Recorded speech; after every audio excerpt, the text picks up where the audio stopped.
Let's look for ourselves at Luke chapter 1, verse 63 through 66. Let's get a little backstory.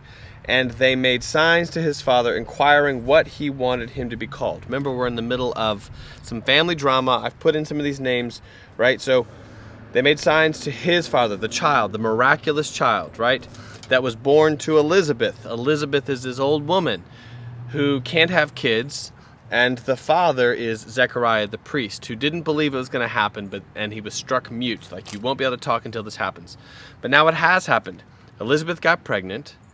I think there was some participation. Zechariah and Elizabeth participated in that, right? And then the child was born. The child was, in fact, a boy. And that's what the prophecy had said. And so now they're going to name the child. There's kind of this family confrontation. People want to call her Zechariah Jr. Elizabeth says no. Remember what the angel said? The angel said his name will be John. So they don't really buy it. They're not like, okay, Elizabeth, you grew this child in your womb. You get to decide. No, they're like, let's ask the father. Where has he been at? What's he been? He's been literally voiceless for 9 months. And so he, that Zechariah, asked for a writing tablet and wrote, his name is John. So there you have Zechariah the doubter, Zechariah the silent. Now you have Zechariah the bold, Zechariah the obedient, Zechariah the believer. I mean, at this point, he doesn't have any reason not to believe, but there's a beautiful open-handedness about this obedience, right? He's letting go of his dream of having a child who follows in his footsteps. And instead, he has a child that is the Lord's, that is set apart for the Lord's purpose, to prepare the way for the Messiah. His name will be John. And they, who's they? Friends, family. This is the community. And they all wondered. So what was their emotional reaction? Amazement, I think, is what this means. They were amazed. It's interesting, like, they're not amazed that there was a child. Well, maybe they are amazed, but they're also amazed that this child is going to be named John. And they all wondered, and immediately his mouth was opened and his tongue loosed, and he spoke, blessing God. So whose mouth? Is it the infant? Is it this child? I think this is referring to Zechariah, whose mouth had been shut.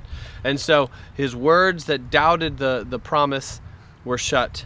And then when he believes and his communication is obedience, his mouth is opened. And his mouth was opened and his tongue loosed, and he spoke, blessing God. So when he believed God, he was given more opportunity to bless God. It's pretty cool. And fear came on all their neighbors. Right? They watched a miracle happen right in front of them. Isn't that cool?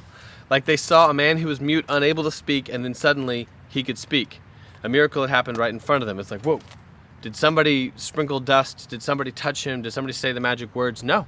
Like, this was a miracle without the hocus pocus. It just, suddenly the man could speak and he began to bless God. And this word, fear, I think means what it says it means. I think it means that they were afraid. They recognized there was a great power at work.